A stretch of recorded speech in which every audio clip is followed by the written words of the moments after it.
नमस्कार, मैं Dhananjay Kumar, the public India में आपका स्वागत है।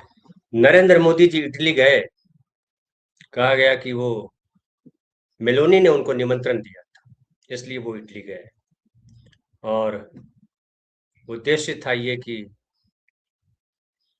दोनों देशों के बीच में जो है वो संबंधों को विशेष रणनीतिक साझेदारी स्पेशल स्ट्रेटेजिक पार्टनरशिप में अपग्रेड करना था। रक्षा, व्यापार और तकनीकी सहयोग को बढ़ावा देना था। ये आधिकारिक तौर पे कहा गया, लेकिन इसके पीछे की सच्चाई कुछ और बताई जा रही है। और ये जो इंटरनेशनल मीडिया है उसमें चर्चा का विषय बना हुआ, उस पर हम बात करेंगे। लेकिन पहले देखिए कि मेलोनी को मेलोडी दे करके आए, इस पर बहुत सारी बातें हुई, बहुत सारी चर्चा हुई। और जिस तरीके के वीडियोज खुद नरेंद्र मोदी जी ने अपने ट्विटर हैंडल पे या दूसरे सोशल मीडिया पे प्रचारित किया, या और दूसरे लोगों ने जिस तरह के वीडियोज दिखाए, कई लोगों ने उसकी बड़ी आलोचना की और कहा कि ये प्रधानमंत्री को, भारत के प्रधानमंत्री को कम से कम ये शोभा नहीं देता था। नरेंद्र मोदी जी हालांकि इटली को लेकर के काफी समय तक बड़ी बड़ी बातें करते रहे, अलग अलग बातें करते रहे। राहुल गांधी पर, कांग्रेस पर, सोनिया गांधी पर हमला करते रहे, राजीव गांधी पर भी हमला किया। और इटली एक जमाने में विलन की तरह था नरेंद्र मोदी जी के लिए, या कहिए भाजपा के बाकी उनके जो समर्थक हैं उनके लिए। इटली का मतलब होता था कि इटली कोई ऐसा देश है जहां से गड़बड़ है। लेकिन अब वही इटली मिठास बांटने लगी है। उस इटली में नरेंद्र मोदी जी को मिठास दिखाई पड़ रही है, इसलिए वो मेलोडी टॉफी लेकर के गए वहां, और मेलोनी को मेलोडी टॉफी भेंट की। जब जाते हैं राष्ट्राध्यक्ष दूसरे देश तो गिफ्ट लेके जाते हैं, लेकिन उसका प्रचार नहीं किया जाता है। लेकिन मेलोडी का जिस तरह से प्रचार किया गया, उसमें लगा कि विज्ञापन फिल्म बनाई गई है बाकायदा। लेकिन दरअसल हकीकत ये बताई जाती है कि जो प्रचारित किया गया नरेंद्र मोदी जी के वहां जाने के लिए कि इस वजह से गए, उससे अलग बताई जा रही है बात। और देखिए, एक टेलीसुर करके एक समाचार टेलीविजन नेटवर्क है, और उसका मुख्यालय जो है वेनेजुएला में है। और इसको वेनेजुएला, क्यूबा और निकारागुआ की सरकारें प्रायोजित करती हैं। उस पर एक रिपोर्ट छपी है, और उस रिपोर्ट को छपने के बाद समझिए पूरी दुनिया में जो है इस पे चर्चा हो रही है। और उसने जो रिपोर्ट छापी है वो मिडिल ईस्ट आई के हवाले से रिपोर्ट छापी है उसने। मिडिल ईस्ट आई जो है एक साइट है, जिसने ट्विटर पर लिखा 19 मई को, नो हार्बर फॉर जेनोसाइड, ने कहा कि सभी 6 खेप भारत के औरंगाबाद स्थित RL steels and energy limited से भेजी गई थी, और अंततः वे रामत हसारोन में आईएमआई सिस्टम्स की एक प्रमुख हथियार निर्माण इकाई की ओर जा रही थी। अब इसका संबंध देखिए हथियार के निर्माण से, इसका संबंध इजराइल से जुड़ता है। और वो लिखा जाता है कि आगे मैं पहले रिपोर्ट में आपको पढ़ के सुना दूं, उसके बाद इस पर हम बात करेंगे। आप इसमें है कि एक्टिविस्टों की निगरानी के बाद इतालवी यानी इटली के अधिकारियों ने भारत से इजरायल भेजी जा रही संदिग्ध सैन्य ग्रेड स्टील की 3 खेपों को रोक लिया है। इटली के अधिकारियों ने भारत से इजरायल जा रही संदिग्ध सैन्य ग्रेड स्टील स्टील जिसका सैन्य सामान बनाने में इस्तेमाल हो, उनकी 3 खेपों को रोक लिया है, जबकि अतिरिक्त माल का रास्ता बदल दिया गया है।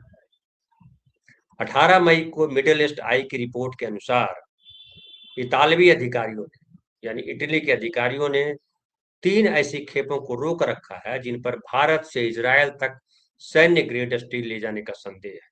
इन खेपों का पता लगाने और उन्हें उजागर करने का काम एक्टिविस्ट समूहों ने किया था। एक्टिविस्टों के मुताबिक ये खेप भारत के औरंगाबाद में स्थित RL steels and energy limited से भेजी गई थी। इनका मंजिल रमात हासरों स्थित आईएमआई सिस्टम जिसे अब एल्विट सिस्टम्स लैंड के नाम से जाना जाता है, वहां उनको पहुंचाया जाना था। खबरों के मुताबिक एक्टिविस्टों द्वारा ट्रैकिंग शुरू किए जाने के बाद 3 और खेपें श्रीलंका की ओर मोड़ दी गई। जिसको इजराइल की तरफ जाना था वो श्रीलंका की तरफ मोड़ दी गई। 3 और खेप, 3 तो पकड़ ली गई इटली में। इन समूहों ने यह भी आरोप लगाया कि कुछ मामलों में जांच से बचने के लिए शिपिंग के रास्ते और मंजिलों को छिपाया गया है। बीडीएस पूरी रिपोर्ट जो छपी है उसका मैं हिंदी अनुवाद में आपको सुना रहा हूँ। बीडीएस की मिलिट्री एम्बार्गो कोऑर्डिनेटर इल्हाम यासीन ने कहा, हम अब भारत से इजरायल की ओर सैन्य सामानों की बाढ़ देख रहे हैं, और उन्होंने दबाव बनाने की अपील करते हुए कहा ताकि इन सामानों को इजरायल तक पहुंचने से रोका जा सके और भारत की धुर दक्षिणपंथी सरकार तथा इजरायल के अत्याचारों में शामिल किसी भी भारतीय कंपनी को उनकी मिली भगत के लिए जवाबदेह ठहराया जा सके। एनएचबी के एक प्रवक्ता ने कहा कि यह स्टील रामत हसरौं गोला बारूद प्लांट के लिए भेजा गया था, जिसका कोई भी उत्पादन नागरिक इस्तेमाल के लिए नहीं होता है। यह पूरी तरह से सैन्य उत्पादन है, हमें इस बात का 100% यकीन है। इन समूहों का अनुमान है कि रोके गए माल में कुल मिलाकर लगभग 806 टन स्टील शामिल है, जिसका इस्तेमाल इजरायली सेना के लिए 17,458 तोप के गोले बनाने में किया जा सकता है। ये घटनाक्रम पूरे यूरोप और भूमध्य सागर में डॉक कर्मियों द्वारा किए जा रहे व्यापक और समन्वित विरोध प्रदर्शनों के बीच सामने आए हैं। ये प्रदर्शन नागरिक बंदरगाहों के जरिए हथियारों की खेप भेजने के विरोध में किए जा रहे हैं। 6 फरवरी को इटली, ग्रीस, वास्क देश, मोरक्को और तुर्की के 20 से ज्यादा बंदरगाहों के मजदूरों ने डॉक कर्मी युद्ध के लिए काम नहीं करते बैनर तले संयुक्त विरोध प्रदर्शनों में हिस्सा लिया। देखिए पूरे बंदरगाह, ये जो देश है इनके बंदरगाहों के जो डॉक पे जो काम करते हैं उन तमाम मजदूरों ने कहा कि हम इसलिए यहाँ नहीं काम कर रहे हैं कि आप हथियार भेजिए, मारने का सामान भेजिए। और इटली के यूनियन सिंडाकाले डिबेस संगठन ने कहा कि इस पहल का मकसद ये सुनिश्चित करना है कि यूरोपीय और भूमध्य सागरीय बंदरगाह शांति के केंद्र बने और युद्ध से जुड़ी किसी भी गतिविधि से पूरी तरह मुक्त रहे। और यूएसबी के फ्रांसिस्को स्टालसियाओली ने चेतावनी देते हुए कहा कि अगर हम युद्ध कदम नहीं उठाते तो हमारी बाकी सभी मांगे युद्ध की भेंट चढ़ जाएंगी। अब देखिए अक्टूबर 2023 में गाजा युद्ध के तेज होने के बाद से यूरोपीय नागरिक समाज ने, जिसमें अदालती फैसले, राष्ट्रीय प्रतिबंध, डॉक कर्मियों का हस्तक्षेप और रेल मार्ग अवरुद्ध करने जैसे कदम शामिल हैं, इजरायली सेना की आपूर्ति श्रृंखलाओं को बाधित करने का प्रयास किया गया। इसके बावजूद कई यूरोपीय देश इजरायल के सैन्य अभियानों से जुड़े हथियारों के हस्तांतरण में लगातार मदद कर रहे हैं। और इटली में शिपमेंट को रोके जाने से इजरायल के सैन्य अभियानों से जुड़ी वैश्विक आपूर्ति श्रृंखलाओं और हथियारों के हस्तांतरण में बहुराष्ट्रीय लॉजिस्टिक्स की भूमिका पर बढ़ती निगरानी में और इजाफा हुआ है। तो ये देखिए इसके अलावा है कि ईरान के खिलाफ अमेरिका इजरायल युद्ध के शुरुआती हफ्तों के दौरान जर्मनी ने $7.8 मिलियन के हथियारों के निर्यात को मंजूरी दी। यह मंजूरी ऐसे समय में दी गई जब हथियारों के हस्तांतरण के जरिए नरसंहार में कथित संलिप्तता को लेकर कानूनी प्रयास लगातार जारी थे। इजरायली मीडिया ने यह भी बताया कि ईरान पर संभावित नए हमलों की तैयारियों के दौरान मालवाहक विमानों ने जर्मनी स्थित अमेरिकी सैन्य ठिकानों के रास्ते गोला बारूद पहुंचाया था। तो कई देश हैं जो युद्ध का साथ दे रहे हैं, और इसमें इस रिपोर्ट में खास करके भारत के 3 शिप को रोके जाने का, इटली में रोके जाने का जिक्र है। और कहा जा रहा है, ये आरोप लगाया जा रहा है या कहा जा रहा है, जो कही, हम इसकी तस्दीक नहीं कर रहे हैं। और कहा जा रहा है कि नरेंद्र मोदी इसलिए गए थे कि वो 3 खेप छुड़ाई जाए, क्योंकि इसराइल के आप सब जानते हैं कि इसराइल के साथ जो है नरेंद्र मोदी जी के गहरे संबंध ने भारत के संबंध जोड़ना चाहते हैं और इसराइल के साथ खुल के खड़े हैं। अब इसके अलावा देखिए एक और मैं जो इटली को लेकर के ही है, वो हमारे साथी हैं ओंकारेश्वर पांडे, पत्रकार हैं। उन्होंने लिखा है सत्य हिंदी में। उन्होंने कहा कि इस पूरी रोम यात्रा का असली सस्पेंस छिपा है उस घोटाले में जिसकी छाती पर मूंग छिलकर भाजपा सत्ता में आई थी। अगस्टा वेस्टलैंड वीवीआईपी हेलीकॉप्टर घोटाला बीजेपी ने बहुत प्रचारित किया था, उसका उन्होंने जिक्र भी किया है। 2007 से 2014 तक की बात कही उन्होंने कि 3,600 करोड़ का सौदा, 423 करोड़ की कथित रिश्वत, कांग्रेस को चोर साबित करने के लिए इस मुद्दे को सालों तक निचोड़ा गया। इटली की अदालतों ने बाद में सबूतों की कमी के कारण फिर मैकेनिका के पूर्व अफसरों को बरी कर दिया। मतलब इटली में यह साबित नहीं हो पाया। लेकिन भारत में बिचौलिया क्रिश्चियन मिशेल दिसंबर 2018 से तिहाड़ जेल में बंद हैं और मई 2026 में भी उनकी रिहाई की अर्जी सुप्रीम कोर्ट में लटकी हुई है। मतलब अब तक रिहा नहीं हुए जो ब्रोकर बने थे बीच में, और वहां जबकि केस खत्म हो गया इटली में। मजे की बात, इतने सालों के शोर के बाद भी आज तक एक भी भारतीय नेता या अफसर इस मामले में दोषी साबित नहीं हो सका। अब आगे की बात कर रहे हैं, बड़ा इंटरेस्टिंग है सब। देखिए, ये मेलोडी के पीछे या हिंदू मुसलमान के पीछे या गाय के पीछे या और दूसरी चीजों के पीछे क्या क्या छुप जाता है, हमने कहा कि उसी को आपके सामने रखा जाए। देखिए, इसमें ये कह रहे हैं कि अब आता है क्रोनोलॉजी का असली ट्विस्ट। 2016 में फिर मैकेनिका फिर मैके मैकेनिका ने अपना पाप धोने के लिए नाम बदल कर रख लिया लियोनार्डो एसपीए। मोदी सरकार ने 2014 में इस कंपनी को ब्लैक लिस्ट किया था। जब सरकार उनकी बनी तो उन्होंने कंपनी को ब्लैक लिस्ट किया था। फिर चुपके से 2021 में बैन हटा लिया और फरवरी 2026 में खबर आती है कि यही लियोनार्डो उर्फ पुरानी अगस्ता वेस्टलैंड अब भारत में हेलीकॉप्टर बनाएगी। और पार्टनर कौन है? अडानी समूह। तो वहां जो बंदरगाह से जो चीजें जाती है वो अडानी समूह, यहाँ अडानी समूह, यहाँ अडानी समूह। और अगर ये गलत है तो सरकार को इसका खंडन छापना चाहिए, प्रधानमंत्री को खंडन छापना चाहिए, पीएमओ को बताना चाहिए कि हमारा मकसद ये नहीं था और ये जो छापा गया है गलत है। हो सके तो उन पर मुकदमा भी कर दीजिए, जो टेलीसुर ने जो प्रकाशित किया है या जो और दूसरे, चूंकि भारत को बदनाम करने का प्रयास हो। लेकिन जिस तरह की चीजें देश में चल रही, उससे भरोसा करने को जी होता है। क्योंकि होता कुछ है, बताया कुछ जाता है, बाद में पर्दाफाश कहीं कुछ और होता है। अगर ये देखिए, ये तो घोषित है कि इजराइल को हम सपोर्ट कर रहे हैं।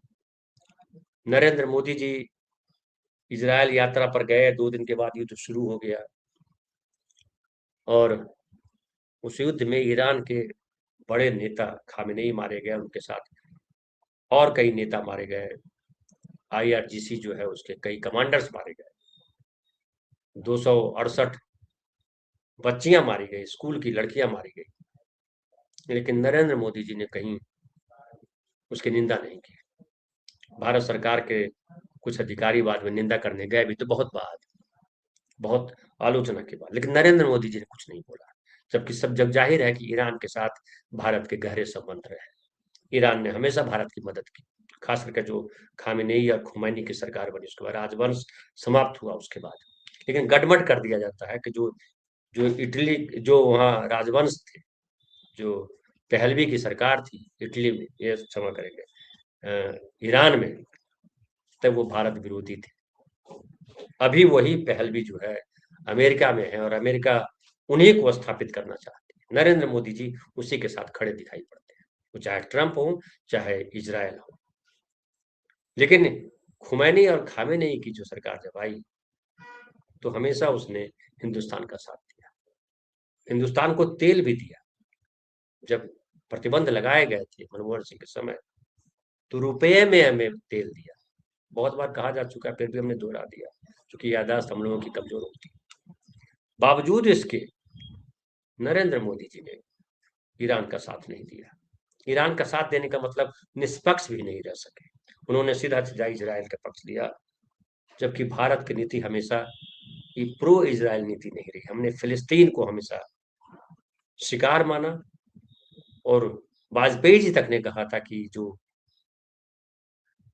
इजराइल है उसको फिलिस्तीन की जमीन वापस करनी होगी। लेकिन नरेंद्र मोदी ने पूरा समीकरण बदल दिया और इसके पीछे कहा जाता है कि अडानी साहब का बड़ा रोल है।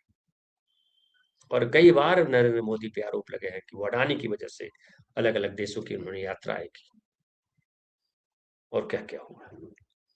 लेकिन अब जो है चूँकि इंटरनेशनल लेवल पे जिस तरह की धुरबंदी चल रही है, ग्रुप गुटबाजी चल रही है। देखिए, एक अमेरिका है, अमेरिका के साथ इज़राइल खड़ा है, यूरोप के देश काफ़ी देश अलग हो गए हैं, मिडिल ईस्ट के देश फँसे हुए हैं, रूस और चीन मिलकर के जिसमें पाकिस्तान शामिल है, नया नई दूरी बना रहे हैं, भारत कहाँ है?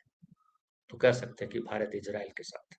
लेकिन इज़राइल के साथ अब खबर आ रही है कि अमेरिका भी चलने को तैयार नहीं है और ट्रंप और नेतन्याहू के बीच कहा जा रहा है कि थोड़ी दूरी बढ़ गई है, चूँकि इज़राइल चाहता है, नेतन्याहू चाहते हैं कि ईरान पर हमले न रुके, जबकि ट्रंप चाह रहे हैं कि हमले न किए जाएँ नए, बल्कि उसके साथ समझौता किया जाए, दबाव बनाया जाए और समझौता। और इसके पीछे ये भी वजह है कि ट्रंप ने लड़ कर के देख लिया।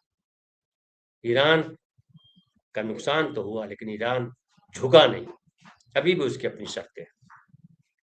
और चीन से भी जो है अमेरिका को, ट्रंप को कुछ खास सपोर्ट नहीं मिला। नतीजा है कि अब ट्रंप को पता चल गया है कि ईरान से जीता नहीं जा सकता, इसलिए वो ईरान से निकलने की कोशिश में है। अब एक और नया देखिए आ गया है कि जो अमेरिकी संसद है, वहाँ प्रस्ताव पास हो गया है कि युद्ध को रोका जाए। कहा जा रहा है कि ये अमेरिकी संसद ने ट्रंप को, अपने राष्ट्रपति को बचाने के लिए एक रास्ता दिया है। हालाँकि ट्रंप के पास ये अधिकार है कि वो जो है वीटो लगा दे और फिर जब वो राष्ट्रपति जब वीटो लगा देंगे तो फिर अमेरिकी संसद का 2/3 बहुमत जो है उस वीटो को काट सकता है, जो पॉसिबल नहीं है। तो क्या ट्रंप वीटो लगाएँगे? कहा जा रहा है कि अमेरिका जो है वो चाहता है कि इस युद्ध से बाहर निकल जाए, चूँकि वो बड़ा दलदल है और इसमें सबसे ज़्यादा जो पीड़ित हैं मिडल ईस्ट के देश हैं, ख़ास करके कतर। कतर जो है बुरी तरह फँस गया, उसका पूरा निर्यात जो है ठप हो गया है। अमेरिका ने सोचा था कि हम हॉर्मुज़ की नाकेबंदी करके ईरान को जो है झुका देंगे, लेकिन ईरान जो है वो जो पुराने उसके पास टैंकर थे, जहाज़ थे, उसमें वो तेल जमा कर रहा है। और जिस तरह से चीन और रूस ने एक साथ कहा कि युद्ध समाप्त होने चाहिए, ये दुनिया के लिए खतरनाक है, वो भी एक तरह से अलार्म है और ट्रंप के लिए जो एक चुनौती है। तो जो पूरी स्थिति बन रही है दुनिया की, दुनिया का जो नया राजनैतिक और कूटनीतिक ध्रुव बन रहा है, उसमें अमेरिका की दादागिरी या इज़राइल जिस तरह से खड़ा हुआ है, इज़राइल की जिस तरह से छवि बनी है, उसमें नेतन्याहू जो है दुनिया के बड़े विलेन के तौर पर उभर कर आया है। और नरेंद्र मोदी जब वो खड़े होते हैं उनके साथ, तो भारत की तस्वीर, भारत का चेहरा खराब होता है। और अडानी को लेकर के तो देश के भीतर कितनी बार बातें हुई, कितना क्या-क्या नहीं हुआ। अभी हाल में खबर है, देखिए एक और व्यापारी के ऊपर जो है, एक और इंडस्ट्रिस्ट के ऊपर ईडी ने छापा मारा, उनको तरह-तरह से जेल में बंद कर दिया और उसके बाद अब कहा जा रहा है कि वो कंपनी जो उस व्यक्ति की थी, मुस्लिम व्यक्ति है, उनकी जो कंपनी है उस पर अब अडानी जो है, उसका अधिग्रहण करने की शुरुआत कर चुके हैं। तो अब सारी चीज़ें एक्सपोज़ हो रही है और जिस तरह से राहुल गांधी ने परसों कहा, अमित शाह और नरेंद्र मोदी गद्दार है, ये पहली बार कांग्रेस की तरफ से इस तरह की भाषा बोली गई। नहीं तो आम तौर पे चाहे आज़ादी की लड़ाई की बात करें या बाद के समय की बात करें, कभी किसी कांग्रेस के बड़े नेता ने आरएसएस को या को गद्दार नहीं कहा था। इस तरीके से नहीं कहा था। किसी प्रधानमंत्री को, किसी नेता को गद्दार नहीं कहा था। पहली बार राहुल गांधी ने अमित शाह को और नरेंद्र मोदी को गद्दार कहा है। हालाँकि बीजेपी के भीतर जो है भारी बेचैनी है और बौखलाए हुए हैं। राहुल गांधी पे तरह-तरह से हमला कर रहे हैं। लेकिन अब जो है स्थिति मुझे लगता है कि बीजेपी के हाथ से फिसलती जा रही है। हर चीज़ एक्सपोज़ हो रही है और मेलोडी खाओ, खुद जान जाओ। समाचारों से आप भी अवगत रहिए, देखते रहिए देश दुनिया में क्या हो रहा है और समझिए कि नरेंद्र मोदी अपने देश को कहाँ ले जा रहा है, किसके लिए यात्राएँ कर रहा है। फिलहाल इतना ही, बहुत-बहुत धन्यवाद। कल फिर बात करेंगे किसी और विषय पे।